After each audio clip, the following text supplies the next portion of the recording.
राशिद सुमरो निकिरे न बाबा ॿाहिरि।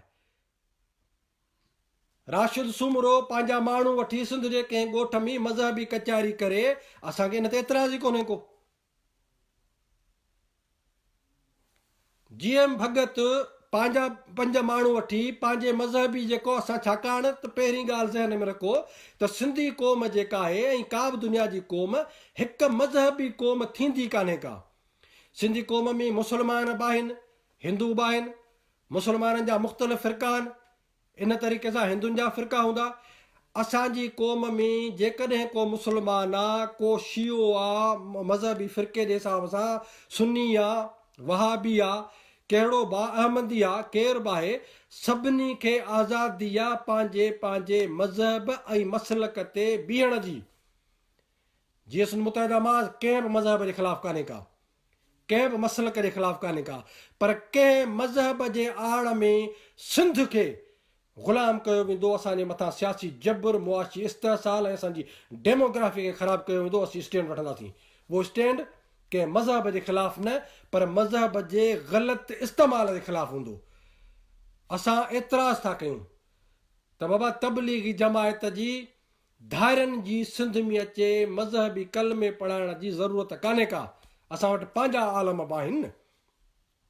तंहिंजे करे इहो सुवाल मां उन्हनि सिंधी मज़हबी नौजवाननि माण्हुनि आलमनि खे चवां थो त धारियो अचे सिंध में कलमो पढ़ाए थो, इन जो मतिलबु इहो आहे त हो तव्हां असां सिंधी क़ौम जे मज़हबी आलमनि ऐं मौलवियुनि खे बि मुस्लमान जाइज़ सही नथा सम्झनि।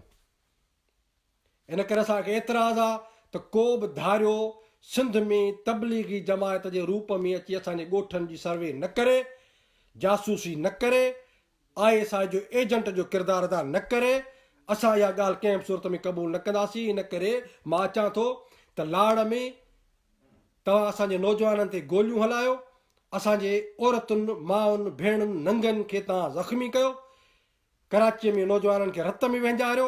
इहा ॻाल्हि कंहिं बि सूरत में सिंधी क़ौम खे क़बूल कोन्हे ऐं जस्मम इन जे ख़िलाफ़ु स्टैंड वठंदी। छाकाणि त मां क़ौम खे चवां थो त जीअं सिंध मुतहिदा महज़ सिंधू देश जे आज़ादीअ सां गॾु सिंधी क़ौम सिंध जे नंगनि, दंगनि, वसीलनि जी मुहाफ़िज़ पार्टी आहे। इन हवाले सां सिंध जा नौजवान ऐं ॿी ॻाल्हि, रियासत सम्झे थी त असां जस्मम ते पाबंदी हई आहे ऐं जस्मम जे कुझु कारकुननि खे जेको आहे रूपोश करण ते मजबूर कयो अथऊं, कुझु जेको आहे सो हुनजी पार्टी जी सरगर्मी खे घटि। जीअं सिंध मुतहिदा महज़ अॼु मां क्लियर थो चवां, पंजाब साम्राज्य कन खोले ॿुधी छॾ, सिंध जो हर बाशऊर माण्हू ऐं हर गैरतमंद नौजवान जीअं सिंध मुतहिदा महज़ जो मेंबर आहे। ऐं सिंध जे माण्हुनि खे, बाशऊर माण्हुनि खे, नौजवाननि खे मां चवां थो, अॼु मुंहिंजे हिन लाइव ख़िताब खां पोइ हर नौजवान, हर बाशऊर सिंधी पंहिंजे दिलि ते हीअं हथु रखी ऐं पंहिंजो पाण सां इहो वचन करे त सिंध असांजी माउ आहे, सिंध जी आज़ादी जाइज़ आहे, पंजाब जी ग़ुलामी, जागीरदारनि जी ज़िलत जे ख़िलाफ़ु सिंध खे असीं आज़ादु कराईंदासीं।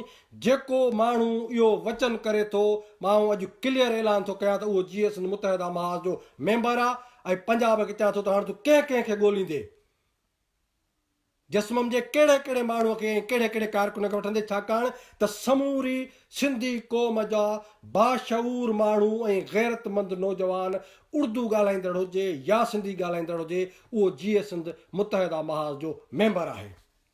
नंबर 2 त नौजवाननि खे चवां थो, बाबा गेरनि जो शिकार कयो अथव कॾहिं? हिकु नाली सां गेरनि जो शिकार कयो अथव? बरसाति में पकड़िबा बि आहिनि गेरा, शिकार बि कबो आहे। इन करे सिंध में लाड़ जो वाक़ियो हुजे, विचोले जो या उतर जो, जेको बि धारियो मन मस्ती करे थो, उन जी सोशल मीडिया ते मूंखे हाणे पिटको क़बूल कोन्हे को।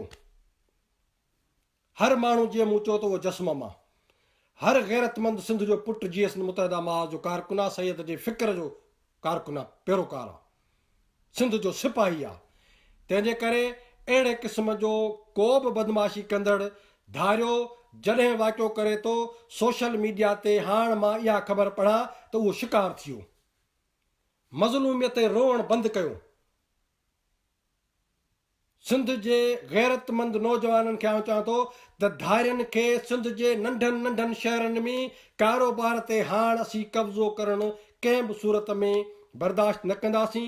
ऐं मां हे ॿ चारि ॻाल्हियूं उर्दूअ में चवां थो, ख़ुसूसन में पश्तून पॉलिटिकल लीडरशिप को कहता हूँ कि अंदरून सिंध में रियासत की ये बड़ी साजिश है कि पश्तूनों को तबलीगी जमात के रूप में अंदर भेजो, पश्तूनों को मुख्तलिफ सिंध के छोटे बड़े कारोबार पर यह कब्जा कराया जा रहा है, क्योंकि मुआशी मफादात ही हमारी आज़ादी की अलामत हैं। सियासी आज़ादी, हमारी डेमोग्राफी इससे बिगड़ रही है। इसलिए मैं ये उर्दू में पश्तून जो हकीकी कौमी तहरीक है और दानिश्वर हैं उनको मैं कहता हूँ कि आज की ये रिपोर्ट है कि मुख्तलिफ शहरों में पश्तून के भेस में सिंधियों के ऊपर अंदरून सिंध में हमारी औरतों को मारा गया है, लाठियों से, कुल्हाड़ियों से, कहीं गोलियां लगाई जा रही हैं कराची से लेके। और ये मैं खुलकर आपको कह रहा हूं कि अगर आप मजलूम हो और किसी मजलूम कौम की आवाज़ को आप अहमियत देते हो तो पश्तूनों को अपील करो कि अब उनको सिंध में रहने की ज़रूरत नहीं है बाबा।